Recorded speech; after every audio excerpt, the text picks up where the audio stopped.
إذا بالنسبة للإكزercice 3 on considère les représentations des composés A et B. إذا الكومبوزي A هو هذا كيف ما تلاحظوا CO2H C OH H liaison C CH3 NH2H. إذا هذا هو الكومبوزي A. الكومبوزي B كيف ما تلاحظوا هو هذا كيف ما تلاحظوا C OH CO2H H C H NH2 CH3. إذا الكيسيون نيميرو 1 هو attribuer à chaque carbone asymétrique des composés A et B sa configuration absolue. إذا هذا هو السؤال. إذا المطلوب من هذا السؤال هو أنه يعني كل كربون اسيمتريك يعني تعطيه لا كونفيغوراسيون ابسولو. إذا أولا خصك تكون عارف يعني المعنى ديال ان كربون اسيمتريك، ومن بعد تعطيه لا كونفيغوراسيون ابسولو. لا كونفيغوراسيون ابسولو هما ار و اس. ار كتعني ريكتوس يعني دغوات، و اس كتعني سينيستير كتعني غوش. إذا الآن نركزوا فقط على الكومبوزي A. إذا الكومبوزي A كيف ما كتلاحظوا إذا باش أول أمر كنحدد الكربون اسيمتريك. إذا كيف ما عرفنا بأن ان كربون اسيمتريك سي ان كربون كي بورت 4 سبستيسيون ديفيرون. إذا هذا هو التعريف ديال ان كربون اسيمتريك. ان كربون sp3 est asymétrique s'il possède 4 substitutions différentes et les noté C étoile. إذا هذا هو التعريف ديال الكربون اسيمتريك. إذا بالنسبة لهذا الكومبوزي كنشوف شحال فيه من كربون. إذا كيف ما كنلاحظوا هذا الكربون نيميرو 1 2 3 4. إذا هاد لا موليكول فيها 4 كربون. نشوفوا هذا الكربون واش اسيمتريك. كما كتلاحظوا الكربون ماشي اسيمتريك لانه يعني اولا خصو يكون ابغيدي sp3 يعني عنده 4 الروابط تساهميه بسيطه. اذا هذا هو الكربون اسيمتريك عنده 4 الروابط تساهميه بسيطه وكيحمل 4 سبستيسيون ديفيرون. اذا هذا الكربون الاول ماشي اسيمتريك. الكربون الثاني كما كتلاحظوا عنده يعني هو عنده 4 الروابط تساهميه بسيطه وكيحمل 4 سبستيسيون ديفيرون. اذا CO2H مختلفه على OH مختلفه على H مختلفه على هاد السبستيسيون كامل. اذا هذا الكربون كربون اسيمتريك. الكربون الثاني كما كتلاحظوا عنده 4 الروابط تساهميه بسيطه وكيحمل 4 سبستيسيون ديفيرون. كما كتلاحظوا CH3 مختلفه على NH2 مختلفه على H مختلفه على هاد السبستيسيون كامل. اذا هذا الكربون الثاني سي ان كربون اسيمتريك. الكربون الرابع كما كتلاحظوا CH3. إذا الكربون ماشي اسيمتريك لأنه كيحمل يعني ما كيحملش 4 سبستيسيون ديفيرون لأنه عنده هاد H3 يعني 3 ذرات ديال الهيدروجين. هو هاد ذرات الهيدروجين متشابهين. إذا لي كربون اسيمتريك اللي لقيناها في هاد الجزيئة هي هاد الكربون وهاد الكربون. إذا يعني الرمز ديال الكربون اسيمتريك كنرمزوا له بالسي ايطوال يعني كربون ونجمه. هذا هو الرمز ديال الكربون اسيمتريك. اذا ندير ايطوال هنايا وايطوال في هذا الكربون الثاني. اذا كيف ما تلاحظوا هادو هما لي دو كربون اسيمتريك. الان غادي نحددوا كل كربون اسيمتريك كنعطيوه لا كونفيغوراسيون ابسولو يعني كنعطيوه ار ولا اس. اذا نبداو بهذا الكربون الاول. اذا كيف ما تلاحظوا غنحددوا لهاد الكربون اسيمتريك الكونفيغوراسيون ابسولو ديالو ار ولا اس. دائما نبدا بالذرات اللي مباشره مرتبطين مع هاد الكربون اسيمتريك. اذا هاد الذرات اللي مباشره مرتبطين مع هاد الكربون اسيمتريك هما سي او او و اش و سي كربون. نرتبهم يعني على حساب يعني نرتبهم الاول والثاني والثالث والرابع. المعيار ديال الترتيب هو زد لو نيميرو اتوميك العدد الذري. اذا الاكسجين النيميرو اتوميك ديال الاكسجين هو 8، النيميرو اتوميك ديال الكربون هو 6 والنيميرو اتوميك ديال الهيدروجين هو 1. اذا السبستيسيون اللي يتكلاسا هو الرقم 1 هو اللي عنده اكبر عدد ذري. اذا الاكسجين 8 6 1 اكبر عدد هو 8. اذا او اش نعطيه الرقم 1 واصغر عدد ذري هو ديال الهيدروجين. اذا الهيدروجين ياخذ الرتبه الرابعه. اذا كما تلاحظوا انا رتبت الرتبه الاولى والرتبه الرابعه. بقى لي الان الرتبه الثانيه والثالثه. علاش ما قدرتش نرتبهم؟ حيت مباشره مرتبط مع الكربون. يعني ملي كيكونوا يعني كما شرحنا في كون لي اتوم ديريكتومون لي او كربون اسيمتريك سون ايدونتيك اون compare les atomes situés au degré d'éloignement immédiatement supérieur يعني niveau 2 et on applique la règle ديال la règle 1 هي la règle ديال الكلاسمون par يعني الكلاسمون ديال لو نيميرو اتوميك.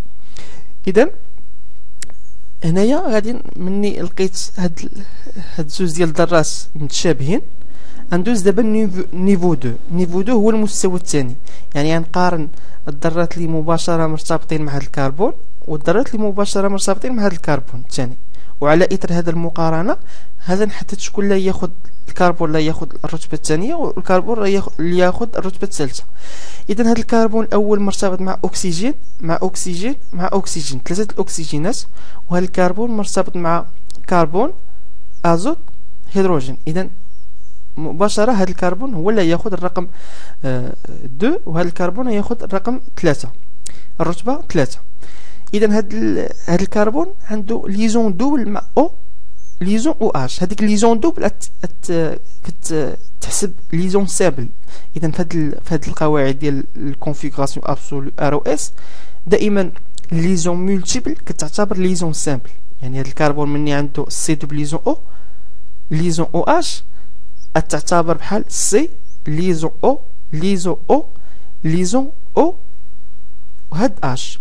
اذا بحال تعتبر هذا الكربون داير 3 روابط بسيطه مع 3 ذرات ديال الاكسجين.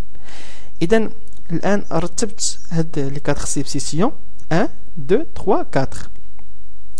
الان خصني دائما نرد البال مع هاد السيبسيسيون اللي تكلاس الرابع. اللي تكلاس الرابع خصو يكون اون اريير دو بلون، يعني ديريجي فيغ لاريير، يعني متجه نحو الوراء. اذا هنايا كما كتلاحظوا هاد الرابطه كتعني في التمثيل كرام رابطه متجهه الى الوراء. اذا ومن بعد كندور من السيبسيسيون الاول الثاني والثالث 1 2 3. اذا كما كتلاحظوا 1 2 3. اذا كندور في نفس اتجاه عقارب الساعه. اذا كما كتلاحظوا الا كان عندي واحد الا كانت عندي واحد الساعه كما كتلاحظوا بحال هكا بهذا الشكل، يعني كما كتلاحظوا يعني دوران عقارب الساعه كيدور في هذا الاتجاه. اذا هنايا ملي كندير 1 2 3 يعني كيف كتلاحظوا في هذا السهم كيبين بانني كندور في نفس اتجاه عقارب الساعه. اذا كندور في ناحيه الى جهه اليمين. اذا ملي كندور في نفس اتجاه عقارب الساعه كتكون عندي لا كونفيغوراسيون ابسولو ار. اذا عندي ار كتعني ريكتوس دغوات. ندوزو دابا في كربون اسيمتريك الثاني. كربون اسيمتريك الثاني ارتب النيفو 1، يعني كما كتلاحظوا عندي الكربون اللي الذرات المباشره مرتبطين مع الكربون اسيمتريك هما الكربون ازوت هيدروجين كربون. الازوت عنده 7، يعني النيميرو اتوميك ديال الازوت 7. الهيدروجين عنده 1 و6، اذا اكبر عدد هو 7. اذا ان اش 2 غيكون هو في الرتبه الاولى و اش غيكون في الرتبه الرابعه. بقى ليا 2 و 3، يعني الرتبه الثانيه والرتبه الثالثه. اذا كنقارن ما بين هاد جوج ذرات ديال الكربون. هاد الكربون مرتبط مع 3 ذرات ديال الهيدروجين، وهاد الكربون مرتبط مع كربون اكسجين ازوت. اذا اوتوماتيكمون غيكون هاد الكربون هو الرقم 2 وهاد الكربون رقم 3، لان هاد الكربون اسيمتريك، يعني هاد الكربون مرتبط مع اكسجين وكربون، والاكسجين النيميرو اتوميك ديالو 8 والكربون النيميرو اتوميك ديالو 6 والهيدروجين النيميرو اتوميك ديالو 1. هاد الكربون مرتبط مع 3 ذرات ديال الهيدروجين لان عندهم النيميرو اتوميك ديالهم 1 1 1. دائما في هاد الحاله كنقارن زد ديال نيفو 2، يعني كنقارن زد ديال هاد 3 ذرات اللي مرتبطين مع هاد الكربون كنقارنهم مع زد ديال نيفو 2 ديال هاد الكربون، وكنلقى بان هاد الكربون هو اللي ياخذ الرتبه الثانيه وهاد الكربون ياخذ الرتبه الثالثه. اذا هنا في هذه الحاله يعني استطعت الان نرتب لي سيبسيسيون ديال هاد الكربون 1 2 3 و 4، ولكن كما كتلاحظوا عندي هاد السيبسيسيون اللي تكلاس الرابع ديريجي فيغ لافون. حنايا القواعد ديالنا كتقول بان السيبسيسيون اللي تكلاس الرابع خصو يكون متجه نحو الوراء باش ندير هذيك القراءه ديالي، ندور ما بين السيبسيسيون الاول الثاني والثالث.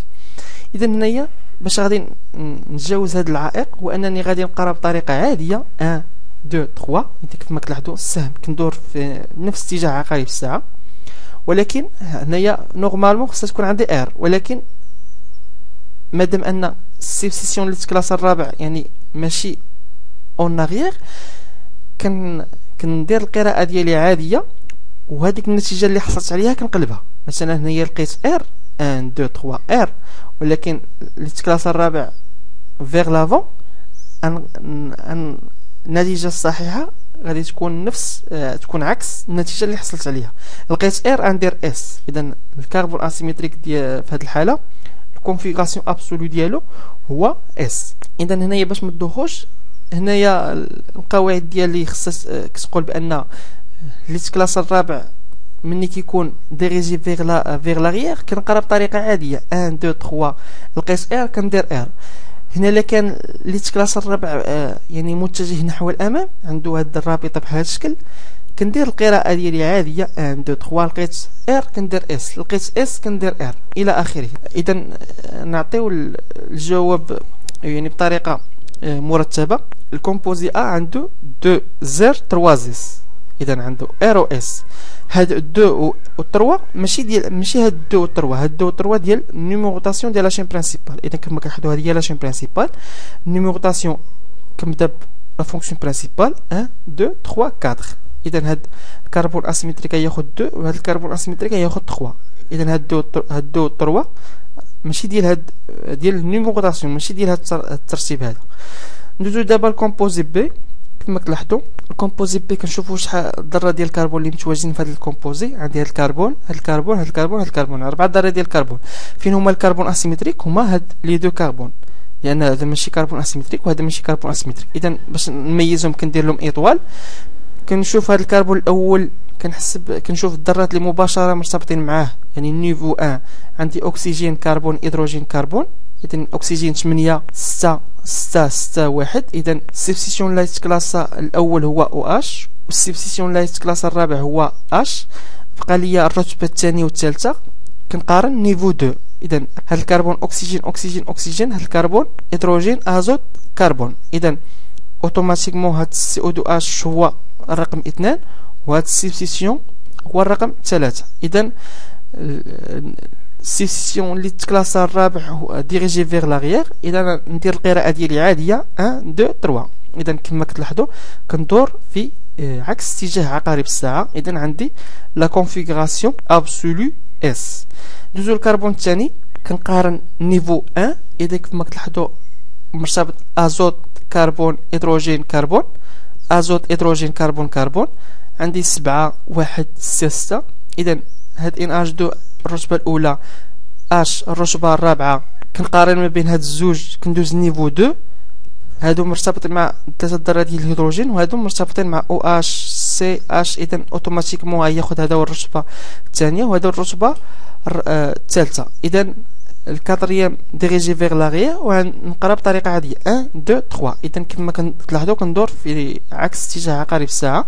اذا عندي لا كونفيغوراسيون اس، وكنكتب يعني الجواب بي 2 بوين 2 زيس 3 زيس. اذا كما كتلاحظوا هاد 2 و 3 راه ديال النيميروطاسيون، ماشي ديال هاد لي دو هاد الترتيب ديال هاد الارقام ديال الترتيب. هنايا غير صدفه جاو بحالهم بحال النيميروطاسيون. اذا كندير النيميروطاسيون 1 2 3 4 على هذا الكربون خدا النيميرو 2 وهذا الكربون خدا النيميرو 3. اذا الى هنا ينتهي الفيديو. انتقلوا الان الى الفيديو